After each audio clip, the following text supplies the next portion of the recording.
Dark web जो तकनीक या टेक्नोलॉजी है वो इस तरह से बनाई गई है कि वह आपको ज्यादा आपके ब्राउजिंग में प्राइवेसी देती है। उसी का इस्तेमाल करके आज साइबर क्रिमिनल्स इस तरह का जाल फैलाते हैं, इस तरह की गलत चीज बेच सकते हैं सिर्फ इसलिए क्योंकि प्राइवेसी ज्यादा मिलती है। एनोनिमिटी यानी कि आप कौन हैं, आपकी आइडेंटिटी क्या है, वो किसी को समझ में नहीं आता।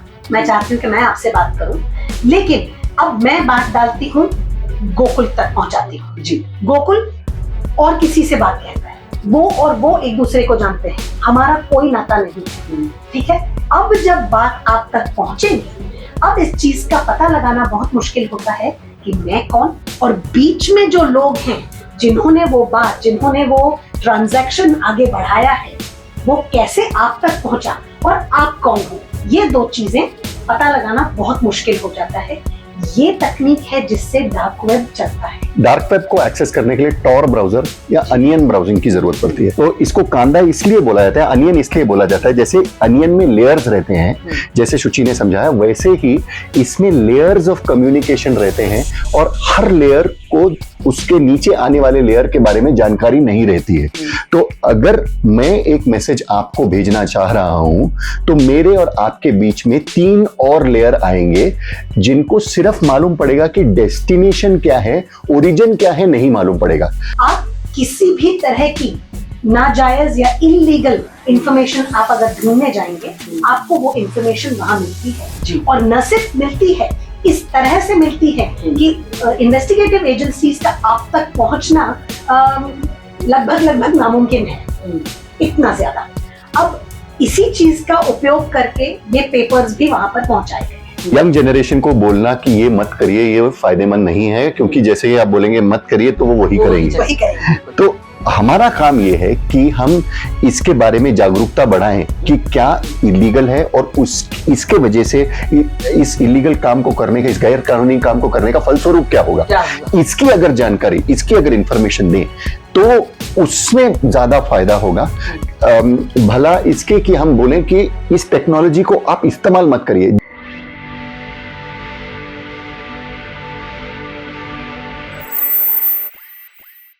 आजकल सारे अभिभावकों को अगर कोई चिंता सताती है तो वो ये है कि उनके बच्चों का भविष्य क्या है। वजह यह है कि जगह जगह पर, लगभग हर कदम पर वो किसी न किसी ऐसी दुनिया का सामना करते हैं, ऐसी दुनिया से उनका वास्ता पड़ता है जहां पर वो भले ही कितने प्रामाणिक हो, भले ही कितने अच्छी तरह से अपना काम निभाए, लेकिन किसी ऐसी व्यवस्था का शिकार हो सकते हैं जिसमें हर कदम पर भ्रष्टाचार हो। नीट और नेट परीक्षा की हम बात कर रहे हैं। यहाँ पर लाखों छात्रों का जो भविष्य है वो दांव पर लग गया है। वजह यह है कि कुछ उन लोगों की हवस जो पैसा कमाना चाहते हैं, गलत तरीके से कमाना चाहते हैं और हमारे देश के भविष्य के साथ खिलवाड़ करना चाहते हैं, उन्होंने एक ऐसा जाल रचा है जो कदम कदम पर किसी भी बच्चे को उसका भविष्य बर्बाद कर सकता है। नमस्कार, मैं हूं प्रतिभा चंद्रन और आप देख रहे हैं हमारा विशेष कार्यक्रम खबरों की खबर। हम बात कर रहे हैं नीट और नेट की। पटना से शुरू हुआ एक छोटा सा जाल पूरे देश भर में अपना जो जाल है वो फैला चुका है। सीबीआई के हाथों इसकी जांच सौंप दी गई है और जिस तरह से बातें सामने आ रही है, स्पष्ट ये हो रहा है कि इसमें कहीं ना कहीं डार्क वेब का इस्तेमाल हुआ है। क्या है ये डार्क वेब? इस पर है हमारा आज का विशेष एपिसोड और हमारे साथ बात करने के लिए 2 विशेषज्ञ हैं इस क्षेत्र के, जो कई साल से इसमें काम कर रहे हैं। Asian school of cyber laws Pune की जो संस्था है उसकी को फाउंडर शुचि नागपाल हमारे साथ है। शुचि, आपका बहुत बहुत स्वागत। नमस्ते। और हमारे साथ है इसी संस्था के सीओओ गोकुल नारायण जी। गोकुल जी, आपका भी बहुत बहुत स्वागत। पहले हम जानना ये चाहेंगे आपसे कि क्या है ये डार्क वेब, क्योंकि कोई भी तकनीक अपने आप में कभी गलत नहीं होती। बहुत अच्छी कारण के लिए, अच्छी व्यवस्था को बढ़ावा देने के लिए वो बनाई जाती है। तो डार्क वेब क्या है? देखिए, ऐसा समझिए पहले तो जी। आपने कहा कि कोई भी तकनीक खराब नहीं होती है, उसके पीछे की नीयत खराब हो सकती है। जी। आप ऐसा सोचिए कि हम आज कहते हैं नहीं नहीं इंटरनेट तो बुरा होता है, हर तरह से बुरा नहीं होता है। आप उसे उसका अगर आप उसकी तुलना करना चाहें तो आप तुलना कीजिए किचन के चाकू से, जिससे आप सब्जी भी काट सकते हैं और किसी का कत्ल भी कर सकते हैं। लेकिन इसी तरह से डार्क वेब जो तकनीक या टेक्नोलॉजी है वो इस तरह से बनाई गई है कि वह आपको ज्यादा आपके ब्राउजिंग में प्राइवेसी देती है। जी। आप किस चीज की खोज कर रहे हैं वो सबको पता नहीं चलता, लेकिन उसी का इस्तेमाल करके आज साइबर क्रिमिनल्स इस तरह का जाल फैलाते हैं, इस तरह की गलत चीज बेच सकते हैं, सिर्फ इसलिए क्योंकि प्राइवेसी ज्यादा मिलती है। एनोनिमिटी यानी कि आप कौन हैं, आपकी आइडेंटिटी क्या है, वो किसी को समझ में नहीं आता। और डिटेल में गोकुल आप बताना चाहोगे डार्क वेब क्या है एग्जैक्टली? थोड़ा सा इसमें विस्तार में इसको समझने की कोशिश करते हैं। अगर आप साधारण जो रेगुलर इंटरनेट हम रोजमर्रा की जिंदगी में इस्तेमाल करते हैं उसको आप देखें तो उसमें एनोनिमिटी का जो कॉन्सेप्ट है, जहां पे जो व्यक्ति इंटरनेट पे जा रहा है वो अज्ञात रहे, वो कॉन्सेप्ट अब पूरी तरह से खत्म हो चुका है। अब आपके सर्विस प्रोवाइडर, जैसे उदाहरण के तौर पर अगर मैं इंटरनेट को ब्राउज करने के लिए वोडाफोन के सर्विस का यूज कर रहा हूं, तो वोडाफोन का सर्विस प्रोवाइडर जानेगा कि मैं कहां से इंटरनेट को एक्सेस कर रहा हूं, जी। तो मेरा कंप्यूटर कहां पे फिजिकली लोकेटेड है, क्योंकि उसकी आइडेंटिटी वोडाफोन के पास रहेगी। फिर उसके बाद मैं किस वेबसाइट को एक्सेस कर रहा हूं, तो मैंने गूगल को एक्सेस किया, गूगल के थ्रू फेसबुक को एक्सेस किया, फीडर भी एक्सेस किया, मेरे इंटरनेट सर्विस प्रोवाइडर को ये सारी जानकारी रहेगी। बिल्कुल। अब इससे होता क्या है, गवर्नमेंट्स को एक सिस्टम ऑफ कंट्रोल मिलता है ताकि इंटरनेट पे जाने वाले लोग उन्हें एक्सक्लूड करके कोई कुकर्म ना कर पाए। जी। तो अगर इंटरनेट पे जाने वाले लोग उनकी एक्टिविटी के ऊपर कोई कंट्रोल या मॉनिटरिंग नहीं रहेगा तो गवर्नमेंट को सिक्योरिटी प्रोवाइड करने में बहुत दिक्कत आएगी। अब अनियन जो हम डार्क वेब की बात करते हैं, डार्क वेब को डार्क इसलिए बोला जाता है क्योंकि उसमें रोशनी नहीं है। जी। रोशनी किस तरीके से नहीं है कि उसमें जानना मुश्किल है कि कौन कहां से कैसे किसके साथ? किस समय पर एक्सेस कर रहा है, जी। क्योंकि उसका और किसके साथ है? जी, तो उसका एक्सेस मैकेनिज्म क्या है वो रेगुलर इंटरनेट से थोड़ा सा अलग है। उसमें इसलिए जो व्यक्ति इंटरनेट पे ब्राउज कर रहा है, डार्क वेब पे ब्राउज कर रहा है, वो अज्ञात रहता है और उसकी छानबीन करने में इन्वेस्टिगेटिव एजेंसीज को ज्यादा दिक्कतें आती हैं। और फिर ये बात है कि शुरुआत कैसे हुई थी डार्क वेब की, यहीं से करेंगे हम। मुझे लगता है जैसे इंटरनेट की शुरुआत अमेरिका से हुई, वैसे डार्क वेब की भी शुरुआत यूएस आर्मी ने की थी और एक खास वजह से की थी। क्योंकि इंटरनेट पे जो जानकारी है वो इतनी एक्सेसिबल है, इतने सारे लोग उसकी खोज कर सकते हैं, जी। इसलिए अपने कम्युनिकेशंस को एक अलग लेवल प्राइवेसी का देने के लिए ये बनाया गया था सिस्टम। तो आप अगर सोचे तो सिस्टम तो अच्छी चीज है, मतलब लेकिन अब इसका उपयोग जो हो रहा है वो समझें।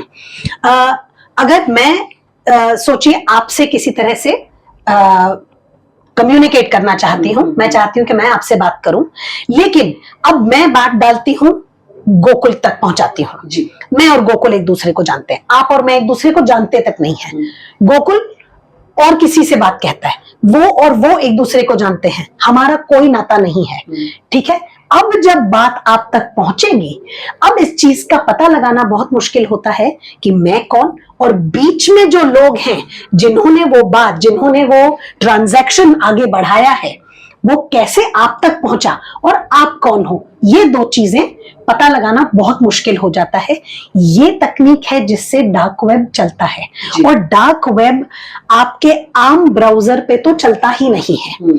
तो गोकुल आप बताओगे थोड़ा सा और कि किस ब्राउजर पे चलता है और कैसा ब्राउजर है ये? तो डार्क वेब को एक्सेस करने के लिए टॉर ब्राउजर या अनियन ब्राउजिंग की जरूरत पड़ती है। इसको अनियन जिसे हम मराठी में कांदा कहते हैं, तो इसको कांदा इसलिए बोला जाता है, अनियन इसलिए बोला जाता है, जैसे अनियन में लेयर्स रहते हैं, जैसे शुचि ने समझाया वैसे ही इसमें लेयर्स ऑफ कम्युनिकेशन रहते हैं और हर लेयर को उसके नीचे आने वाले लेयर के बारे में जानकारी नहीं रहती है। तो अगर मैं एक मैसेज आपको भेजना चाह रहा हूं तो मेरे और आपके बीच में 3 और लेयर आएंगे जिनको सिर्फ मालूम पड़ेगा कि डेस्टिनेशन क्या है, ओरिजिन क्या है नहीं मालूम पड़ेगा। तो उन्हें सिर्फ इतना मालूम पड़ेगा कि उन्हें मैसेज जो मैं भेज रहा हूं उसको पहुंचाना कहां है, लेकिन उनको यह नहीं मालूम होगा कि भेज कौन रहा है। तो जब इन्वेस्टिगेशन एजेंसीज जब इन्वेस्टिगेट करने की कोशिश करते हैं तो वो क्योंकि ये एक्सेस एक पर्टिकुलर ब्राउजर के थ्रू होता है, तो उसमें जब इन्वेस्टिगेट करने के लिए आप पहुंचते हो आपको मालूम पड़ेगा कि डेस्टिनेशन पे ये इंफॉर्मेशन पहुंचा, लेकिन ये डेस्टिनेशन पे इंफॉर्मेशन पहुंचा कैसे ये जानना बहुत मुश्किल है, क्योंकि उसको रिवर्स में उसका सोर्स ढूंढना बहुत मुश्किल है, क्योंकि उसके प्रीवियस लेयर को उसका सोर्स मालूम ही नहीं होता है, उसको अज्ञात रखते हैं वो, ताकि एक लेयर और दूसरे लेयर के बीच में एक सिक्योरिटी की परत होती है जिसमें पिछले वाले लेयर को अगले वाले लेयर के बारे में जानकारी सिर्फ डेस्टिनेशन की होगी, ओरिजिन की नहीं। इसको समझाने का एक बहुत सिंपल सा मैं एक तरीका बताता हूं आपको। सोच लीजिए कि मैं आपको एक चिट्ठी भेज रहा हूं, ठीक है, मैंने लिखा प्रतिभा नवभारत टाइम्स, मैंने एड्रेस डाल के भेज दिया, लेकिन मैंने अपने नाम के बजाय मैंने नाम डाल दिया राहुल बिब्वे, किसी और व्यक्ति के नाम से मैंने भेज दिया। अब आप जब रिसीव करेंगे आपको लगेगा राहुल बिब्वे ने भेजा है, लेकिन मैं हूं गोकुल नारायण। अगर आपके पास ये जानने की कोई क्षमता नहीं है कि ये एक्चुअली किसने भेजा है, तो आपको लगेगा राहुल बिब्वे ने भेजा है। तो वैसे ही टॉर ब्राउजर में या अनियन ब्राउजिंग के थ्रू लेयर्स ऑफ सिक्योरिटी इस तरीके से क्रिएट किए गए हैं कि ओरिजिन ढूंढना बहुत मुश्किल है। दैट इज द सबसे बड़ा जो दिक्कत की बात आती है इन्वेस्टिगेटिव एजेंसीज को, वो ये आती है कि पीछे जाके इन्वेस्टिगेट करके निकालना, ये जानकारी निकालना ऑलमोस्ट असंभव है। यानी मुझे ये लगता है कि जो लोग इस तरह की धांधलियां करते हैं, इस तरह का भ्रष्टाचार करते हैं, वो लोग कितना शातिर दिमाग उनका चलता है, या तेज जिसे कहें हम, कि देखिए इसमें अगर हम नीट और नेट इसी की बात करें, मंत्री महोदय ने तक कह दिया है कि सिक्योरिटी कॉम्प्रोमाइज हो गई हुई थी, जहां सरकार ये दावा करती है हमेशा कि हमारी सिस्टम्स फुल प्रूफ है वगैरह वगैरह, लेकिन जाहिर कर दिया। मुझे इसमें राजनीति में बिल्कुल ही नहीं जाना है, वो हमारा मकसद भी नहीं है यहाँ पर, लेकिन जो इस्तेमाल कर रहे हैं वो उन छात्रों तक पहुंचे, उन्होंने ये सोचा कि मैं इस तकनीक का इस्तेमाल कर सकता हूं और पेपर्स पहुंचा सकता हूं मुझे जहां पहुंचाना है, और मैं पकड़ा ही नहीं जा सकता। ये पर उनका मानना काफी हद तक सही भी है प्रतिभा। अगर आप डार्क वेब देखने जाएंगे तो आप मन चाहे कोई भी ड्रग्स मांगिए, आप वेपन्स मांगिए, इलीगल वेपन्स मांगिए। अगर आप चाहते हैं कि मैं ढूंढ रहा हूं कि मेरे आपके पास में कितने क्रेडिट कार्ड्स की इंफॉर्मेशन है, तो वो भी बिकती है। लोगों का पर्सनल इंफॉर्मेशन बिकता है। आप किसी भी तरह की नाजायज या इलीगल इंफॉर्मेशन आप अगर ढूंढने जाएंगे, आपको वो इंफॉर्मेशन वहां मिलती है, और न सिर्फ मिलती है, इस तरह से मिलती है कि इन्वेस्टिगेटिव एजेंसीज का आप तक पहुंचना लगभग नामुमकिन है, इतना ज्यादा। अब इसी चीज का उपयोग करके ये पेपर्स भी वहां पर पहुंचाए गए हैं। अब एक और, जैसे ये कहते हैं कि सिक्योरिटी की परत, वो कहां आ जाती है? ज्यादातर गवर्नमेंट्स को समझ में आता है कि भाई अगर आपने पैसे किसी तरह से ट्रांसफर किए हैं, हाँ, और वो फिएट करेंसी यानी कि गवर्नमेंट्स के द्वारा दी गई जो करेंसी है उसमें पैसे ट्रांसफर किए हैं, तो किस बैंक से किस बैंक में गए वो समझ आता है। आज तक क्या होता था भाई, आपने अगर कैश में किया तो वो ब्लैक हो गया। आज क्रिप्टो करेंसीज आ गई हैं जी। जब क्रिप्टो करेंसीज में पेमेंट करते हैं तो उन वॉलेट्स का इन्वेस्टिगेशन जो रहता है, अब आप वॉलेट सोचते हो तो आप अपना पर्स सोचते हो, ये वॉलेट्स ऐसे हैं कि जिसमें आपकी प्राइवेट कीज रखी जाती हैं, और उसके ही बेसिस पे आप अपनी क्रिप्टो करेंसी ट्रांसफर कर सकते हो। क्रिप्टो करेंसीज में अगर आपने पेमेंट किया है तो उसको ट्रेस करना और मुश्किल हो जाता है, एक और छुपने की परत, एक और पर्दा आ जाता है बीच में। राइट। तो इस चीज का उपयोग करके लोग ये नाजायज फायदा उठा रहे हैं इस तकनीक का, कि अगर हमने पेपर्स डार्क वेब पे डालें तो न सिर्फ स्टूडेंट्स उन्हें एक्सेस कर सकते हैं, क्रिप्टो करेंसी में पेमेंट कर सकते हैं, और हम साफ बच के निकलेंगे। इस चीज की उम्मीद है उन्हें। लेकिन इसमें एक चीज समझने की जरूरत है प्रतिभा, कि ये तकनीक जो है, वो तकनीक जिसने बनाया है वो काफी बुद्धिशाली लोग हैं। जिनका ये दुरुपयोग कर रहे हैं वो तो सिर्फ एक कुछ समय तक एक नई तकनीक का दुरुपयोग करके उसका फायदा उठा रहे हैं। ये हमें समझना जरूरी है, कोई भी नई तकनीक जब आती है उसका कुछ समय तक दुरुपयोग होता है। अब इस तकनीक के अंदर भी सिक्योरिटी लेवल्स कुछ सालों में बढ़ेंगे, जहां पे इन्वेस्टिगेटिव एजेंसीज, ऐसा नहीं कभी भी नहीं होगा कि टॉर ब्राउजर और अनियन ब्राउजिंग के अंदर इन्वेस्टिगेशन हम कभी नहीं कर पाएंगे। कुछ समय के बाद इसमें भी सर्वेलेंस आ जाएगा, जैसे कि हम क्रिप्टो करेंसी की बात कर रहे हैं, जहां पे क्रिप्टो करेंसी के ऊपर भी सर्वेलेंस लाने का प्रयत्न गवर्नमेंट कर रही है, और वो कुछ समय में बढ़ता रहेगा। जब वो बढ़ जाएगा कोई नई तकनीक निकल के आएगी और फिर उसका दुरुपयोग होगा। ये एक कैट एंड माउस का गेम है, एक तरीका है जो चलता रहता है। शुरुआत में पहले इंटरनेट पे ये होता था, अब इंटरनेट पे लेवल ऑफ सर्वेलेंस आ गया है और गवर्नमेंट जागरूक हो गई है, तो एक नया तकनीक निकल के आया। इसमें भी जब जागरूकता बढ़ेगी लोगों की और गवर्नमेंट सर्वेलेंस की, तो एक नया तकनीक निकल के आएगा। तो ये तो एक सिस्टम ही है जो चोर और कानून दोनों अपने रास्ते ढूंढते रहते हैं। करेक्ट। उस समय पर जो उनको वाजिब लगता है, जो आसान लगता है, जो ज्यादा से ज्यादा छुपने के लिए काम आ सकता है, उसका इस्तेमाल होता है। बिल्कुल सही। मेरे हिसाब से जो ये दुरुपयोग कर रहे हैं वो बुद्धिशाली नहीं है, वो तो सिर्फ एक टेक्नोलॉजी का नाजायज फायदा उठा रहे हैं। जिन्होंने ये बनाया है वो जरूर बहुत किसी ने ताला बनाया, किसी ने चाबी बनाई। करेक्ट। फिर चाबी के कॉपी करने वाले और चाबी को नकली बनाने वाले भी लोग आ गए हैं। सही बात, बिल्कुल सही। तोड़ने वाला चीज जो होता है। फिर मुझे ये है कि अब मामला ये बिल्कुल साफ हो गया है कि देश में जिसकी चर्चा हो रही है, हम जिस पुणे शहर में बैठ के चर्चा कर रहे हैं, वहां पे दो चीजें, शुचि आपका जिक्र आया बीच में, कि जैसे ड्रग्स बेचना हो, जैसे इलीगल चीजें बेचना हो, लगातार जिस तरह से यहाँ पर नशीले पदार्थ पुणे में मिल रहे हैं, तो वो और जो बड़े घोटाले की बात हम कर रहे हैं, नीट और नेट परीक्षा के घोटाले, जिसमें हमारा युवा वर्ग पकड़ा जा रहा है। युवा वर्ग उसके बिना चाहते हुए भी वो जाल में फंसता जा रहा है। कुछ लोग जरूर होंगे जो चाहते हैं कि शॉर्टकट का तरीका अपनाएं और चले जाए आगे, लेकिन सभी ये नहीं चाहते। फिर इसमें मैं ये पूछना चाहूंगी कि ये डार्क वेब से बचने के लिए कैसे, क्या किया जाए? छात्र क्या करें या अभिभावक क्या करें? बिल्कुल नहीं जाए। मतलब मैं बचपन में, मैं आपका समझ नहीं को, मुझे बचपन में मेरी माँ एक बताती थी किस्सा। वो ये कहती थी जिस गांव नहीं जाना है उसके बस का बोर्ड भी मत पढ़ो। ये बात सही है, लेकिन सुची आप प्लीज अपनी राय दीजिएगा। लेकिन मेरे हिसाब से यंग जनरेशन को बोलना कि ये मत करिए, ये फायदेमंद नहीं है, क्योंकि जैसे ही आप बोलेंगे मत करिए तो वो वही करेंगे। तो हमारा काम ये है कि हम इसके बारे में जागरूकता बढ़ाएं कि क्या इलीगल है और इसके वजह से इस इलीगल काम को करने के, इस गैर कानूनी काम को करने का फलस्वरूप क्या होगा। इसकी अगर जानकारी, इसकी अगर इंफॉर्मेशन दें तो उसमें ज्यादा फायदा होगा, भला इसके कि हम बोलें कि इस टेक्नोलॉजी को आप इस्तेमाल मत करिए। जैसे ही, और ये मेरा पर्सनल एक्सपीरियंस रहा है टीचिंग में, जैसे ही हम बोलते हैं कि ये एक गलत चीज है, इसको मत करिए, और उसकी जानकारी हम रोक के रखते हैं, तो इंक्विजिटिवनेस, वो जागरूकता रहती है छात्रों के मन में कि देखें क्या होता है। और एक बार वो देखने लग गए और उनका फिर उसमें मार्गदर्शन नहीं हुआ तो वो किसी भी रास्ते में जा सकते हैं।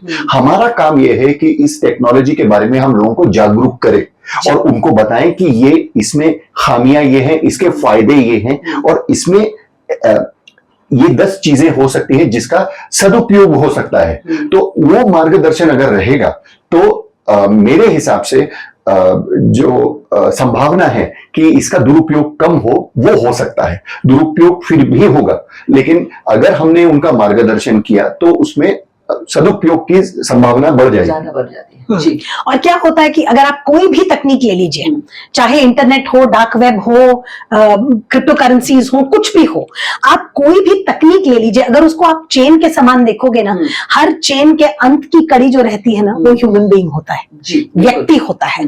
अब अगर उस व्यक्ति ने किसी भी तरह की गलती यानी कि आप सोचिए किसी तरह की हवस हो, किसी तरह की ग्रीड या लालच हो, हाँ, वहां गलती होती है। और जब वहां गलती होती है तब फिर वो पूरा सिस्टम टूटता है। तो अगर जैसे गोकुल कह रहे हैं, अगर हम व्यक्तियों को, लोगों को ये बात समझाएं कि इस चीज के फायदे ये हो सकते हैं और इसमें डर के या संभल के चलने वाली बातें ये हैं, तो उस तकनीक का उपयोग होगा, लेकिन गलतियां कम होंगी। जी बिल्कुल बिल्कुल। और फिर ये ब्लॉकचेन टेक्नोलॉजी भी चलता है, क्या है? ब्लॉकचेन टेक्नोलॉजी जरूरी नहीं है, लेकिन जिस तरह की सिक्योरिटी की परत गोकुल बता रहे थे कि आपके पिछले जो जहां से कम्युनिकेशन चला है उस व्यक्ति को नहीं पता होता है, मतलब उस व्यक्ति का पता पहुंचने वाले को नहीं पता होता। पहुंचने वाला क्या कर सकता है? आगे पहुंचा सकता है, बस। करेक्ट। वैसे ही ब्लॉकचेन टेक्नोलॉजी में आप ऐसा सोच लीजिए कि एक डेटाबेस है, यानी कि इस तरह की एक तकनीक है जिसमें आप बहुत सारी इंफॉर्मेशन, बहुत सारी जानकारी स्टोर कर सकते हैं। इसे आप तोड़ नहीं सकते, ऐसा कहा जाता है। देखिए, तोड़ने को कोई भी तकनीक तोड़ी जा सकती है, किसी भी टेक्नोलॉजी में खामी निकाली जा सकती है।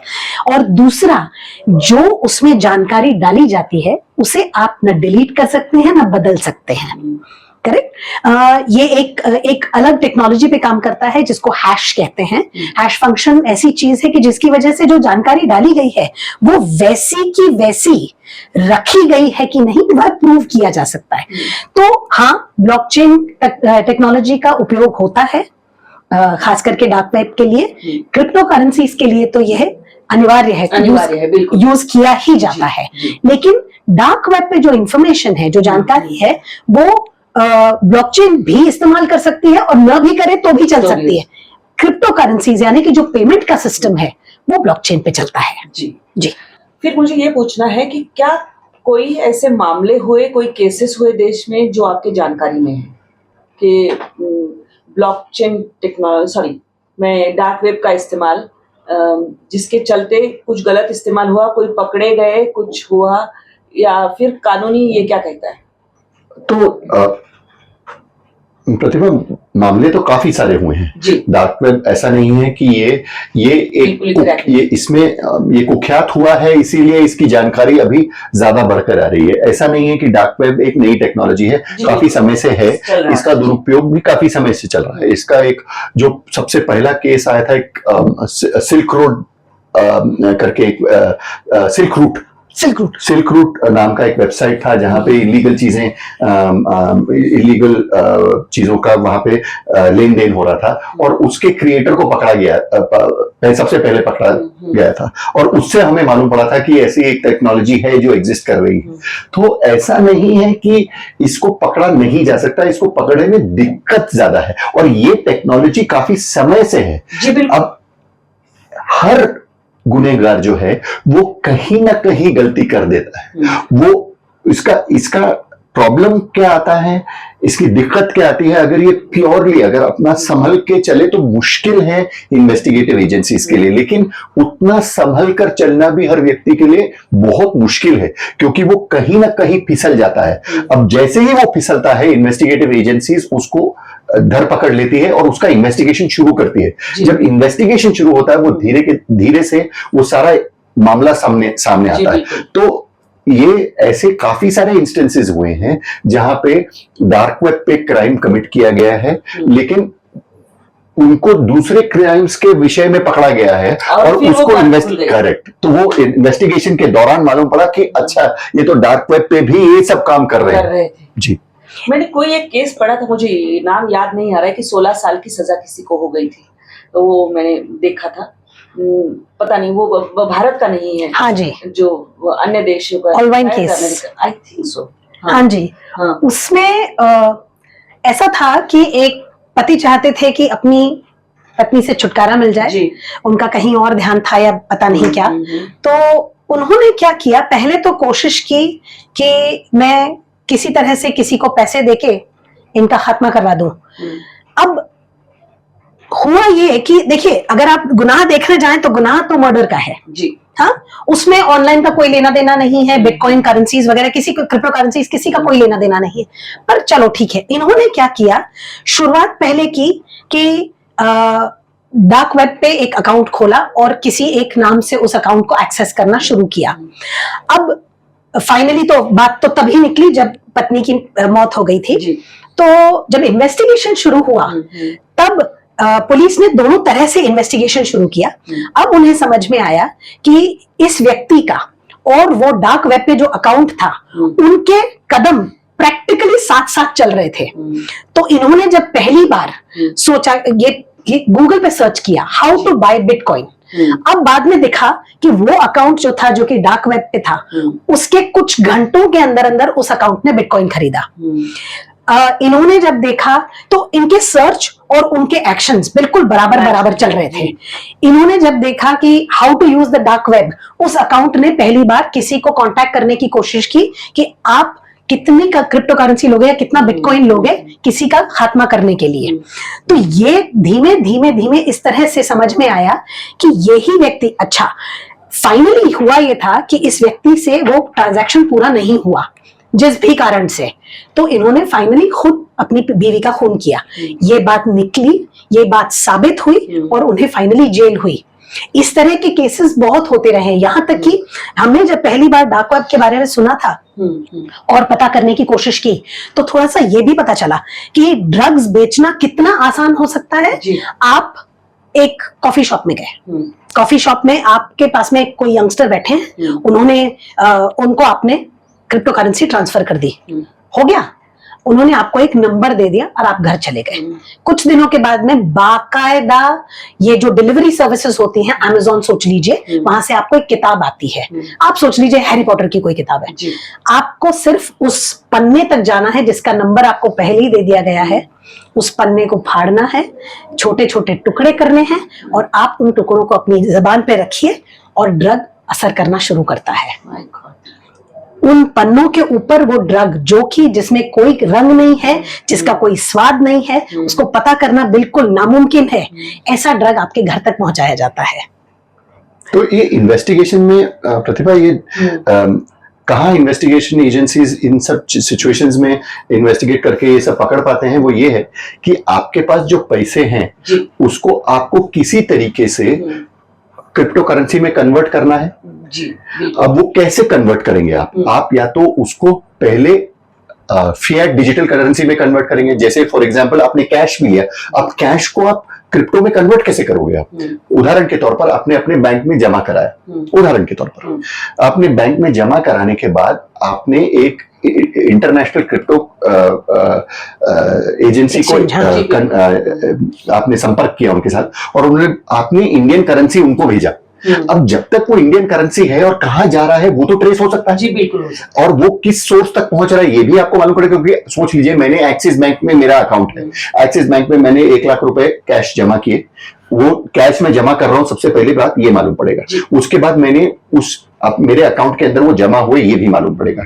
फिर उसके बाद नेक्स्ट चीज जो मालूम पड़ेगी कि मैंने वो 1 लाख रुपए भेजे कहां पे, क्योंकि बैंक को फॉरवर्ड करना है और ये अज्ञात सिस्टम नहीं है, पूरी जानकारी रहती है बैंकिंग सिस्टम में, तो उनको भी मालूम पड़ेगा। तो कल को जब इन्वेस्टिगेशन शुरू होगा उनको मालूम पड़ेगा कि मैंने एक क्रिप्टो एजेंसी को 1 लाख रुपए दिए हैं और वहां से अब हो सकता है क्रिप्टो करेंसी का उस लेयर के बाद इन्वेस्टिगेशन मुश्किल हो जाए, लेकिन इधर तक तो बहुत आराम से मालूम पड़ सकता है। और इन्वेस्टिगेटिव एजेंसी इसी आधार पर इन्वेस्टिगेशन करती है। जैसे कि जो मैम ने इसके पहले जो एग्जांपल दिया था मर्डर वाला, उसमें यही था, क्योंकि वो पैसे आए कहां से आपके पास, उस जो आप उनके कदम ट्रेस कर रहे हैं वो कैसे ट्रेस हुए कि आपको मालूम पड़ा कि वो आपने एक रेगुलर करेंसी में से क्रिप्टो करेंसी में से कन्वर्ट किया और उसकी समय की प्रोक्सिमिटी जो थी उसके एक्सचेंज और उनके एक्शन के साथ उसको मैच करके फिर इन्वेस्टिगेशन हुआ। करेक्ट, बिल्कुल। अब बात फिर से आते हैं हम नीट और नेट पर। जी। ये तो जैसे पकड़ा गया और शुरू हुई केस की शुरुआत, फिर वो उसकी परतें एक एक खुलती गई और एक बड़ा पेंडोरास बॉक्स खुल गया। फिर कई राज्यों तक, महाराष्ट्र में लातूर, धाराशिव, बीड़ और कहीं कहीं इसके पूरे ये पहुंच रहे। महाराष्ट्र सरकार ने भी इसकी जांच जो है वो सीबीआई को सौंप दी है। अब बात जैसे आप कह रहे हो वैसे कि जिसको पकड़ा गया उसमें से किसी ने डार्क वेब का जिक्र किया और तभी सीबीआई को पता चला कि इसमें डार्क वेब का भी इस्तेमाल हुआ है। यानी आईपीसी से शुरुआत हुई, इंडियन क्रिमिनल प्रोसीजर का जो भी वो होगा उससे शुरुआत हुई, धाराएं से शुरुआत हुई। मुझे पूछना ये है कि इसमें साइबर लॉज क्या है जो लागू होते हैं और कितनी सजा का प्रावधान है जो उसका इस्तेमाल करेगा उसका और जो दोनों जो रिसीवर है जो भेज रहा है। तो इसमें जो प्रावधान है वो क्रिप्टो करेंसी के ऊपर नहीं है। बिल्कुल नहीं। हाँ। आप जो प्रावधान है वो क्राइम कमिट करने के आधार, तो वो जैसे आप इंडियन पीनल कोड के प्रोविजंस को उठाएं या फिर इंफॉर्मेशन टेक्नोलॉजी एक्ट के प्रोविजंस को उठाएं, ये सारे के सारे प्रोविजंस जो हैं वो क्राइम के आधार पर हैं। तो आपने क्राइम क्या कमिट किया है, अगर आपने फ्रॉड कमिट किया है, अगर आपने चीटिंग के प्रावधान का उल्लंघन किया है तो वो वाले प्रावधान लगेंगे बजाय इसके कि आपने क्रिप्टो करेंसी, क्योंकि आज के दिन में गवर्नमेंट ऑफ इंडिया ने क्रिप्टो करेंसीज को इलीगल नहीं किया है, तो क्रिप्टो करेंसी इस्तेमाल करना गलत नहीं है। उसको उस क्रिप्टो करेंसी टैक्स लगाने वाले थे निर्मला जी ने कहा। करेक्ट, लेकिन उसका दुरुपयोग आपने किस कारणवश किया है, उस कारण को हम या तो इंफॉर्मेशन टेक्नोलॉजी एक्ट या फिर आईपीसी के धाराओं के अंदर लेके आते हैं। तो इंडियन पीनल कोड के अंदर भी चीटिंग और फ्रॉड रिलेटेड प्रोविजंस हैं और इंफॉर्मेशन टेक्नोलॉजी एक्ट के अंदर भी धाराएं हैं जिसके आधार पर आप बोल सकते हैं कि आपने या तो इस कानून का उल्लंघन किया है जिसके आधार पर आपको 3 से 8 से 10 सालों तक की सजा हो सकती है। लेकिन वो डिपेंड करता है कि इन्वेस्टिगेटिव एजेंसीज कौन सी धाराओं के आधार पर उनको बुक करती हैं और फिर जब इन्वेस्टिगेशन एजेंसीज आपको बुक करती हैं उसके बाद जब कोर्ट में मामला पहुंचता है तो किन धाराओं के आधार पर उनको गुनहगार साबित किया जाता है और उसके आधार पर मालूम पड़ेगा कि कितनी सजा होगी। जी। अब नीट का ये आते हैं फाइनल वर्ड मैं आप दोनों से लेना चाहूंगी कि ये तो पता चल गया है कि दोनों परीक्षाओं में ये घोटाला मतलब इसका इस्तेमाल हुआ है। इससे पहले भी शायद हुआ होगा लेकिन वो सामने नहीं आया, यही हम कह सकते हैं। तो क्या क्या चुनौतियां हो सकती है सीबीआई के सामने लोगों को पकड़ने के लिए, क्योंकि कुछ स्टिंग ऑपरेशंस भी हुए और स्टिंग ऑपरेशंस में ये पता चला है कि डार्क वेब का इस्तेमाल हुआ। तो एक क्रैक किया गया था टेलीग्राम ग्रुप, टेलीग्राम का भी इस्तेमाल हुआ, यानी कम्युनिकेशन के हर वो चैनल जो संभव है वो यहाँ पर इस्तेमाल हुए, ऐसा हम बिल्कुल कह सकते हैं। बिल्कुल। तो चुनौतियां क्या क्या हो सकती है इन्वेस्टिगेटिव एजेंसीज के सामने? प्रतिभा, आपने एक्चुअली खुद ही कहा कि कम्युनिकेशन के जितने चैनल हैं उनका उपयोग कहीं ना कहीं हुआ है। अब एक कम्युनिकेशन चैनल की कड़ी दूसरे से जोड़ना और किस समय पर जाकर वो कड़ी टूटती तो नहीं है पर गायब हो जाती है, खास करके जब वह डार्क वेब पे जाती है, तो उससे आगे कदम कैसे बढ़ाओ। हाँ, अब आप मतलब खाई के पास जाके खड़े हो गए हो, अंधेरा है, समझ ही नहीं आ रहा है कि आगे कदम कैसे बढ़ाएं, किस डायरेक्शन में जाएं, वो एक तकलीफ होने वाली है। दूसरा मुझे ऐसा लगता है कि कहीं कहीं पे जानकारी की कमी होने की वजह से, देखिए ये तकनीक नई नहीं है लेकिन इसका उपयोग और इसका इन्वेस्टिगेशन जो है वो बस अभी शुरुआत ही हुई है। तो अब जो तकलीफें आ सकती हैं वो इस कारण से भी आ सकती हैं कि इवन इन्वेस्टिगेशन ऑफिसर्स को उतनी ट्रेनिंग या उतनी समझ न हो कि अगर आप फॉर एग्जांपल किसी के क्रिप्टो करेंसी वॉलेट तक पहुंच भी गए, ठीक है, आपने वो वॉलेट जब्त कर लिया, आपको लगता है अब हो गया, लेकिन अगर उनका कोई मित्र है, कोई उनको सहयोग देने वाला व्यक्ति है, ठीक है, वो तो अपनी अगर उनके पास में उनकी प्राइवेट की है तो वो सारा का सारा क्रिप्टो तो गायब कर सकते हैं और आपने वॉलेट जब्त कर भी लिया तो क्या फायदा हुआ। तो इस तरह से कहीं कहीं पे जानकारी कम होने की वजह से भी इन्वेस्टिगेशन अथॉरिटीज को प्रॉब्लम आएंगे। लीगल ऑल्सो आई थिंक, है ना, लीगल प्रावधान भी जो हैं इसमें वो भी डेवलप हो रहे हैं। तो देखिए, और ये इंडिया के प्रावधानों के बारे में बात नहीं है। जी। पूरी दुनिया में टेक्नोलॉजी और लॉ का जो ये लड़ाई झगड़ा चलता रहता है, जहां पे टेक्नोलॉजी हमेशा एक प्रॉब्लम पोज करती है और लॉ उसका समाधान ढूंढने की कोशिश करता है, लेकिन समाधान हमेशा थोड़ी देर से निकल के आता है। टेक्नोलॉजी हमेशा प्रॉब्लम पहले पोज करती है, उस प्रॉब्लम के वजह से कुछ लोग उसमें फंसते हैं, उसका जब रिसर्च होता है, उसका जब उस तकनीक के बारे में जब इन्वेस्टिगेशन होता है, उसी का समाधान फिर कानून फिर इंप्लीमेंट करती है। तो लेकिन उस टेक्नोलॉजी के डेवलपमेंट और उसका समाधान लीगल तरीके से निकालने में थोड़ा समय लगता है, और उस समय में जितनी दिक्कतें आएंगी वो आएंगी। लेकिन ये तो एक कांस्टेंट है कि टेक्नोलॉजी हमेशा ऐसे सवाल पूछेगा जिसका जवाब लॉ के पास नहीं, कानून के पास नहीं होगा। और कानून डिवेलप होके, क्योंकि कानून ऐसी चीज पे नहीं बनाया जा सकता या इस आधार पर नहीं बनाया जा सकता जिसकी जानकारी ही हमें ना हो। तो आप एक वायरस के बारे में सोचिए, एक एंटीवायरस आप उस वायरस के लिए नहीं बना सकते जिस वायरस के बारे में हमें जानकारी ही ना हो। तो उसी तरीके से, लेकिन ये भी जानना हमें जरूरी है कि ये सब प्रॉब्लमेटिक नहीं है। ये एक ऐसा कांड हुआ है जो इतना फैला हुआ है, जिससे हमें मालूम पड़ रहा है कि कहीं ना कहीं से सुराग निकल के आएगा ही। कोई ना कोई इन्वेस्टिगेशन में निकल के इंफॉर्मेशन निकल के आएगा ही, क्योंकि इसमें बहुत सक्षम है हमारी इन्वेस्टिगेशन एजेंसीज, क्योंकि वो सिर्फ एक तरीके से प्रॉब्लम को सॉल्व करने की कोशिश नहीं कर रहे हैं, वो हर तरीके से फैल के कोशिश कर रहे हैं कि कहां से कोई सुराग मिल जाए, और कहीं ना कहीं से सुराग निकल के आएगा ही। क्योंकि वो ये ऐसा सिचुएशन नहीं है जहां पे एक गुनहगार है और एक उसका रेसिपिएंट है। यहाँ पे ये जाल काफी फैला हुआ है, और जैसे ही जाल फैल जाता है, जैसे ही ये जानकारी बहुत लोगों के पास पहुंच जाती है, इन्वेस्टिगेशन आसान हो जाता है। मुश्किलात कब आती है? जहां पे एक या दो लोग इन्वॉल्व हैं, जहां पे और वो जानकारी उन लोगों के अलावा और किसी के पास ना हो, तब दिक्कत आती है। इसमें मेरे हिसाब से दिक्कत नहीं आएगी, ये सॉल्व हो भी जाएगा काफी जल्दी। जी बिल्कुल, ये एक बहुत राहत वाली बात लगती है। इसीलिए सिर्फ कि गुनहगारों को पकड़ा जाए, जो क्षति छात्रों को पहुंची है, अभिभावकों को पहुंची है, वो अपनी जगह पे है। उस पर सरकार क्या निर्णय करेगी, क्योंकि नीट की परीक्षा के बारे में अभी रद्द कर दी गई है, ऐसा सरकार ने नहीं किया है। तो जाहिर सी बात है कि जहां जहां कुछ गलतियां हुई है उस पर समाधान की कोशिश सामने आई, लेकिन नेट की जो परीक्षा है वो तो रद्द कर दी गई है। वो उसका फिर से एक बार परीक्षा होने वाला है। हम आपको कोशिश कर रहे थे समझाने की कि किस तरह से ये एक जाल है जिसमें आप कोई भी ना फंसे। जैसे कि मैंने जिक्र किया हमारे दो बातचीत में कि मेरी माँ कहती थी कि जिस रास्ते कभी जाना ही नहीं है उसके बस का बोर्ड भी मत पढ़ो। शायद इतनी सावधानी अगर आप बरतोगे कि गलत रास्ते पे नहीं जाना है, तो इस तरह के कितने भी जाल सामने आए आप इसमें नहीं फंसोगे। और इसी के साथ हम आपसे आज विदा लेते हैं, और आपके जो सुझाव है, आपके जो कमेंट्स है वो हम तक जरूर पहुंचाइए। हमारे दोनों जो मेहमान हैं उनका बहुत बहुत शुक्रिया। नमस्कार। Thank you.